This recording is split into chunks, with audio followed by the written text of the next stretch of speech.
Good evening and welcome to Mello TV. I'm your host, Nicole Hales.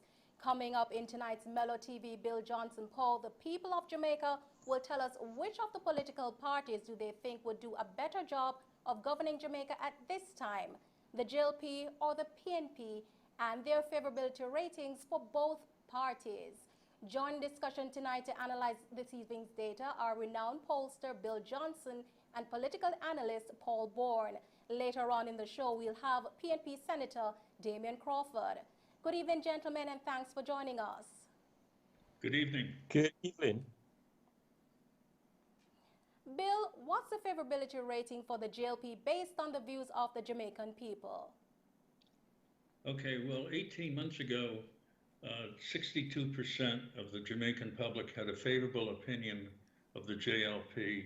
19% had an unfavorable opinion. That favorable opinion has dropped like a dead weight to 36%, and unfavorable is up to 35%. So at this point, the JLP is barely keeping its head above water, so to speak. The fact that the Jamaican public didn't blame or doesn't seem to blame the Prime Minister for the troubles that they perceive the country to be in doesn't reflect over to the Prime Minister's party, as the people seem to have no trouble in ascribing what they perceive to be the troubles of the party, of the country, to the party. Now the JLP's numbers have fallen among all political groups in the country, but they're still very, very favorable among their core group of voters, the JLP voters, at 74%. But with the PNP voters, they've gone from 38% 18 months ago to 14%.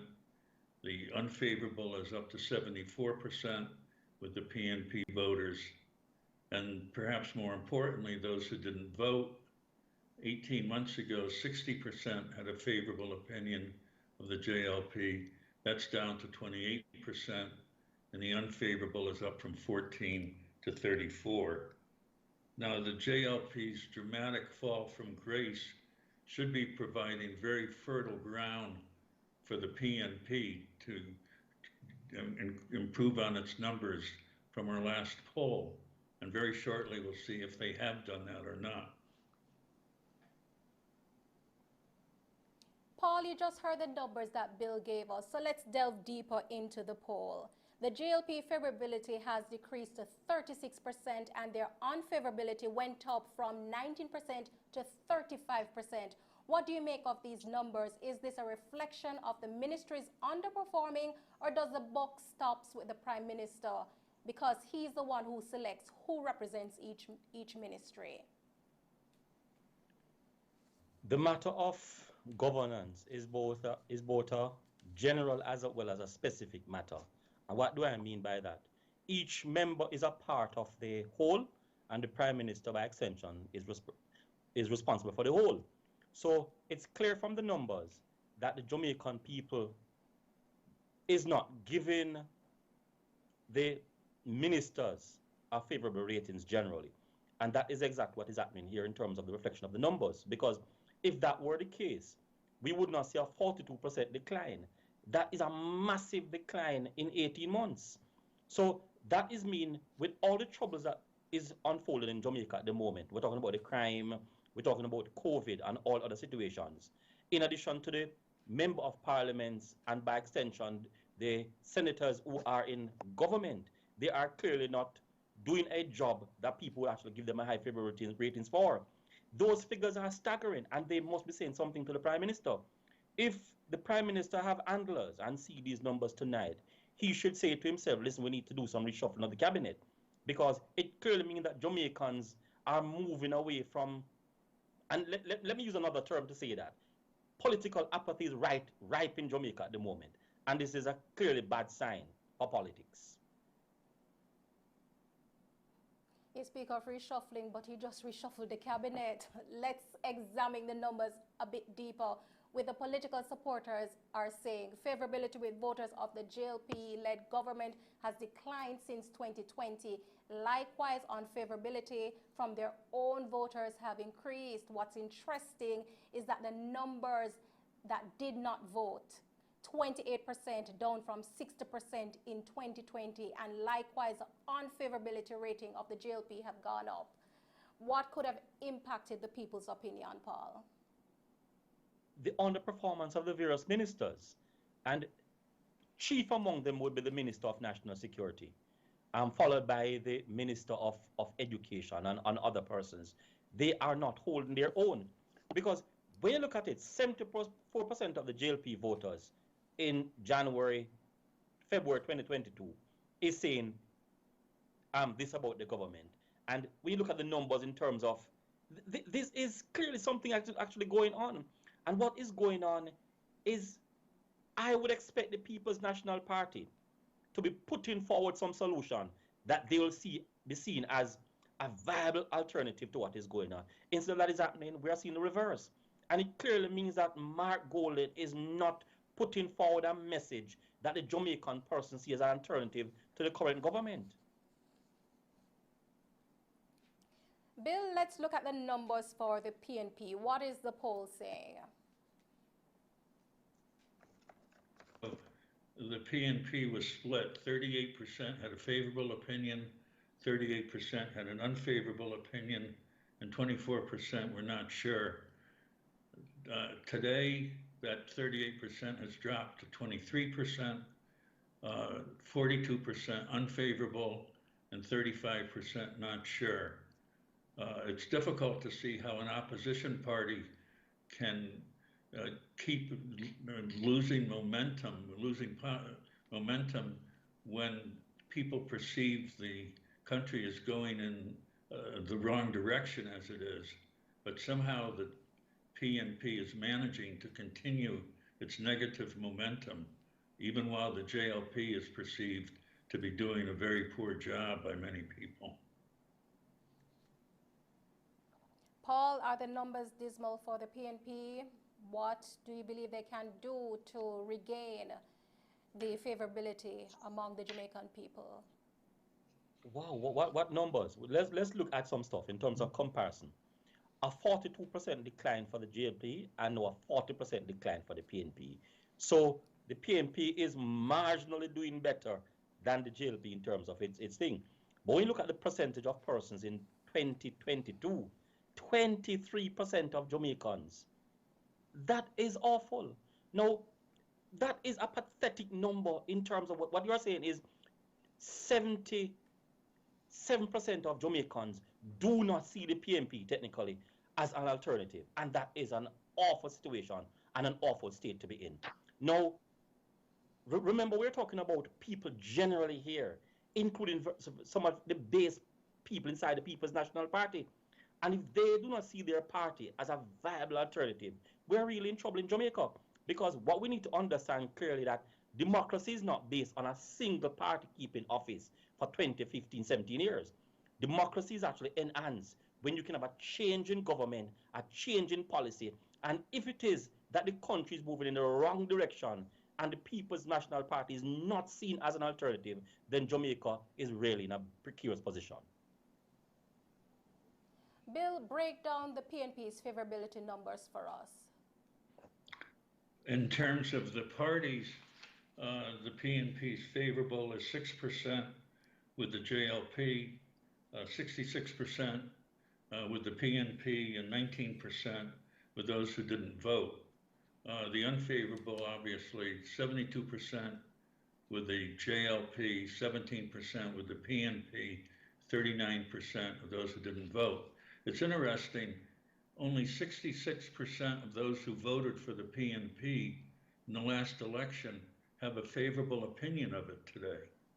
So it's lost a third of its supporters in 18 months in terms of those who voted for it not having a favorable opinion of it at this point. Our news team went on the streets today and asked the public of the two parties who would they believe would do a better job of governing the country at this time. The best party right now for run the country. Them already unite already, you know. Labour right already unite and them are do pretty fine. The only thing I want them to dash the minimum wages. Just if them dash away our resident, make poor people can look like a somebody. And Prime Minister, you in vote for, you know, you Labour right vote for, you know, and them they get the worst treatment. And that's true, they love you still, you know, because you go on good. Just continue to do good same way. But just dash the minimum wages. If you do that, I'll raise, make poor people can live more better. You know? And that's all what I have to say. Because you're going on fine, I like it. I like your style. But I believe that the JLP is a better party for Jamaica, right? And I think that the only thing that is keeping things down away right, you know, is the corona. But as soon as the corona thing get over, it will be just JLP again. Because, to be truthful, if it wasn't for the corona, I think nobody would be even thinking about PNP for now. They will come back after a time, but for this time, I think it's JLP time now. But to my knowledge, neither PNP nor Labour right can do nothing for us. No joke. And a matter of fact, look what the government do to us. Minimum wage, stand still, and everything, every God almighty thing, are raised. Based on my opinion on the point of who is or which party is better to run the country at this time, and based on my experience, because I was even a political activist and I worked for both parties. Started out with one and saw what is going on, then I moved to the other and stuff like that.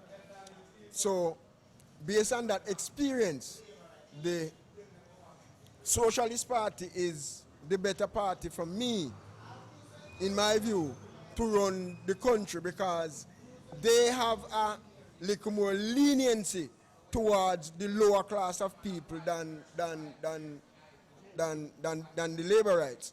According to my knowledge and my experience, I believe the JLP is the better party to run the country. Why saying that? The other party was inside in it rather for at least some 18 years and nothing much was done. Since the administration through Andrew Holness came, Andrew Holness did a lot of things which the PNP never done within 18 years. Paul, you just heard the thoughts of the people, and before that you heard the numbers for the breakdown that Bill gave us. Your thoughts? Based on the Vox Pop, it's 60% of the persons who actually spoke said the Jamaica Labour Party. And, and this is exactly what we're actually speaking about. We're actually saying that something is going on in Jamaica, and a gentleman spoke to it.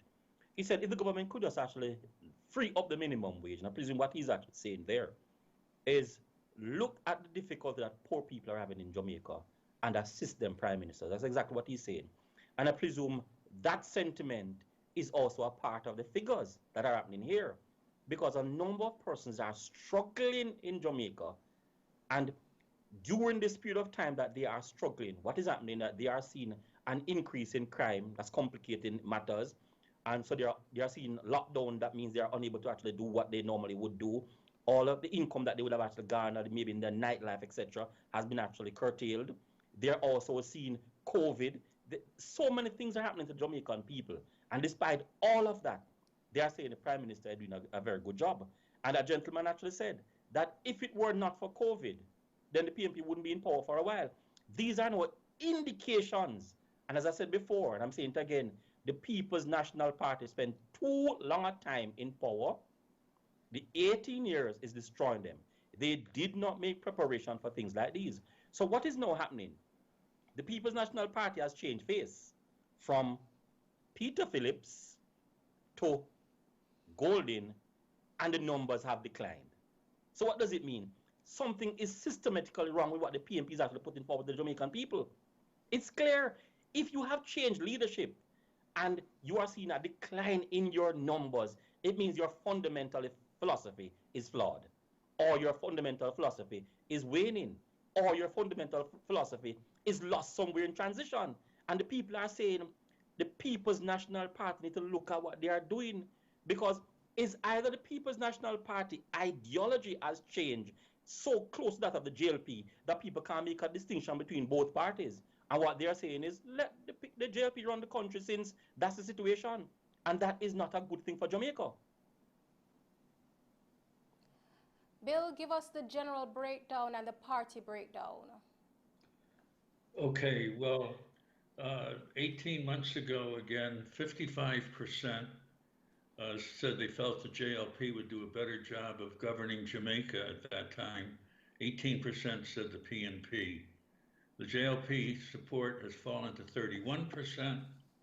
The PNP has slipped to 15. So basically the JLP has gone from a 3-to-1 majority over the a 3-to-2 majority over the PNP to basically a 3-to-1 majority over the PNP to a 2-to-1 plurality over the PNP, 31 to 15. Now, from the PNP's point of view, these numbers I think are particularly troubling when you look at the vote by party. Only 52% of those who voted for the PNP in the last election are supporting say the PNP would do a better job today.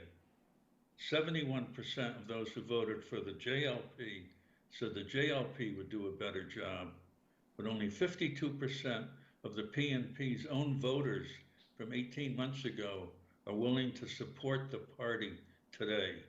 That has to be incredibly troubling for the opposition. In terms of the non-voters, they were basically 5-to-1 for the JLP. They're now 2.5-to-1 for the JLP. Once again, not a good sign for the PNP. We're now joined by Opposition Senator Damian Crawford. Damian Crawford, welcome and thanks for joining us. Hi, thank you for having me. How are you doing? I'm quite well, thanks. Based on this evening's poll numbers, are the people to blame the JLP-led government on a whole, or should the buck stop with the Prime Minister? Well, the buck stops with the Prime Minister, but it doesn't mean that the entire blame belongs to the Prime Minister. The Prime Minister is ultimately in charge and therefore is the chief minister for basically all ministries. However, there are persons with responsibilities, as has been assigned by the Prime Minister, and they too will have to take some of the people's angst as it relates to their performance. But at the end of the day, they should hold him accountable. It is said that people at times tend to love a specific person in a political party and oftentimes ignore the work of the party as a whole. Hence, they will vote just because of one and not because of all. What do you say of this? Well, because Jamaica has not really had a political conversation around ideology, it has been more about personalities. There was a point in time when the People's National Party was known to be a socialist party or left-leaning, and the Jamaica Labour Party was known to be right-leaning. And as much as Michael Manley was popular at the time, his popularity was also entrenched by the opinion that he espoused of socialism and democratic socialism. Over time, it has shifted away from an ideological conversation, which should have been the full sum of the party, to a personality conversation, which is mainly the leader of the party. And that's because the parties have not differentiated themselves sufficiently for the conversation to be ideological as versus personality. Let's examine the numbers deeper with what the political supporters are saying. Favorability with voters of the JLP-led government has declined since 2020. Likewise, the unfavorability from their own voters have increased. What's interesting is that the number of persons that did not vote, 28% down from 60% in 2020, and likewise the unfavorability ratings of the JLP have gone up. What could have impacted the views of the people where this is concerned? Well, I think in the absolute, the JLP has not performed very well. Sometimes In the relative, persons cannot be performing well based on an opinion or another. But in the absolute, the corruption has been very high. In the absolute, I think the handling of the COVID situation has drawn the negative perception of the people. In the absolute, the crime situation is out of hand. So even without the JLP individuals saying this is how you should handle it or how you should not, for example, state of emergency or no state of emergency, that's a relative position. But in the absolute, I think that they have failed at many of the most important variables. The economy, as it relates to people's ability to survive, has not been doing well. The criminal activity has been out of control. The multiple corruption cases have been reported. And so therefore, in the absolute, whether PNP, JP are undecided, you can say that they are not doing well in a certain area. And I think a question that asks for this specific question about the favorability of the Jamaica Labour Party, I think that has declined because both the JLP, the PNP, and the undecided persons perceive that they are not doing well in these areas. Mr. Crawford, tell us, how would you advise the PNP to gain this cohort of persons who did not vote? What should the PNP do? Well, so far, unfortunately, what we have recognized is that while the JP has lost some support and lost some favor, it has gone mainly to political apathy and to disenfranchisement. I think it is now time that we even start polling the UIC to see if they're getting some of this political apathy towards the People's National Party and the Jamaica Labour Party. As a member of the PNP, I think my advice to the party would be that they should create in their minds what type of country they want and start to promote it. They have not been very outward. They have not been very clear to the people what type of country and what type of approach they would take. So if the people are anxious about crime, what would be the People's National Party approach? Allow them to decide if it is sensible or not. If it is going to be about the economy and living standards, what would be the People's National Party approach? Michael Manley wrote books suggesting what his approach would be. And to this point, I think the People's National Party is only proposing what is proposed, but not putting forward what they would do in circumstances such as these. And I believe that is why the voter being disappointed what the JP is doing isn't very sure or very aware of what the PNP will do. And so they go into non-support of none of the two. Mr. Crawford, let's turn to the numbers for the PNP. The poll, it's showing dismal numbers for the People's National Party. Even though the party is not in power, they still managed to lose favorability rating and increase their unfavorability rating. What do you say of these numbers, and what do you suggest the PNP start doing at this time to increase their numbers? Well, the favorability of an opposition, I believe, is based on the opinion or the perception of what the opposition should be doing. And the opposition's role, I believe, in the minds of the people is that the opposition should be protecting them from the abuse of power. Unfortunately, in the absolute, the PNP has not been effective in that, nor has the PNP tried to do that in many cases, in my opinion. So to that extent, the people might be disappointed that the function of an opposition is not being carried out by the People's National Party. And by extension, it has lost favor with the people.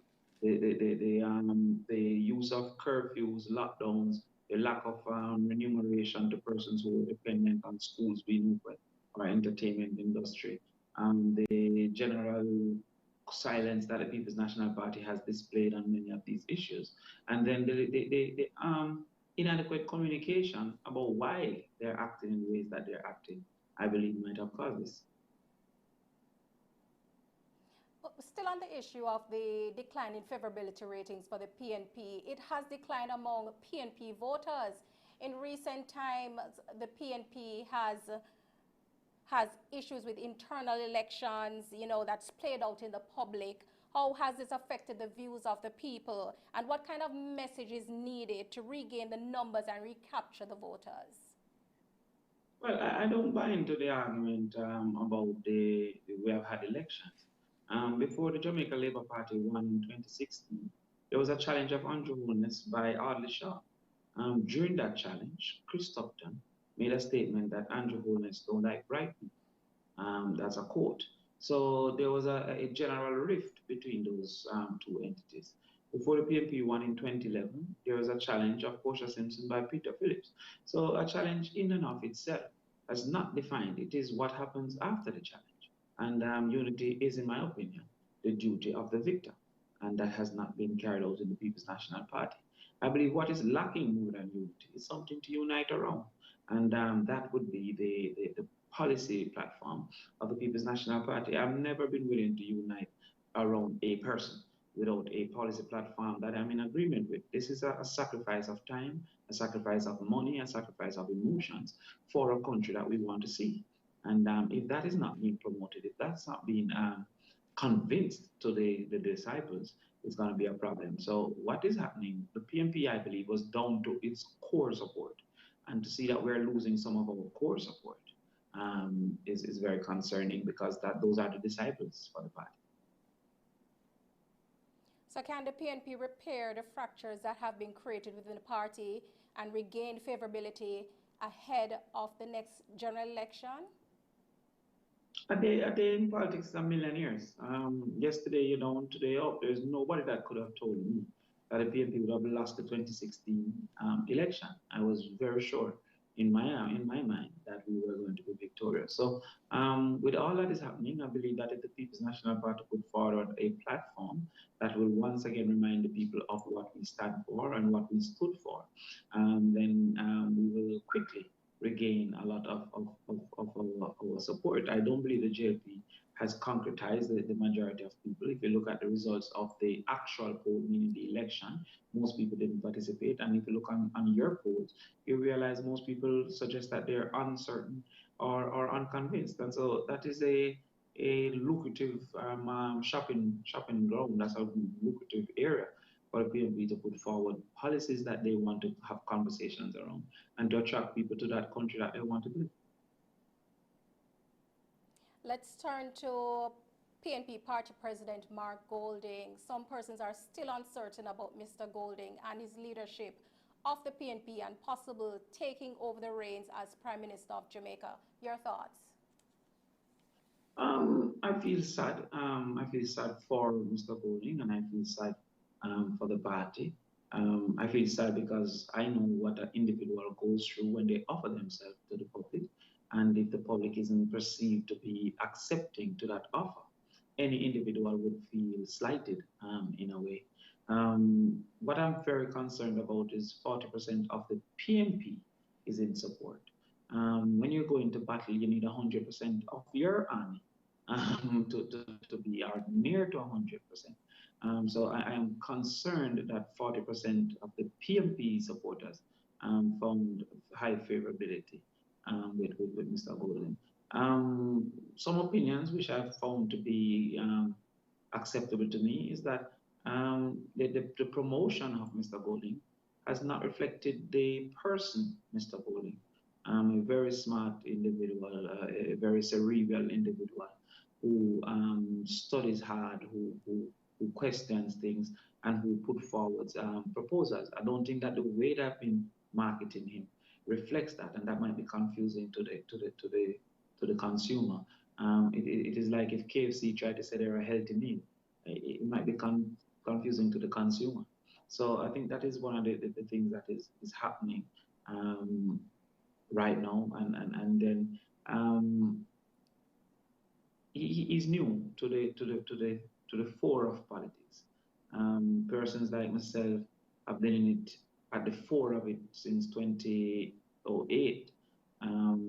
Persons like Philip Powell, Lisa Anna, Peter Bunting, they have been at the fore.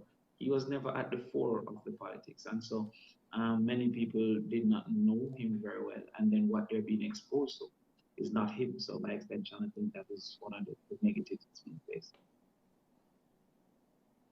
Mr. Crawford, let's turn to the numbers for the undecided voters. Both parties have suffered a decrease, but the JLP has a larger decline in favorability.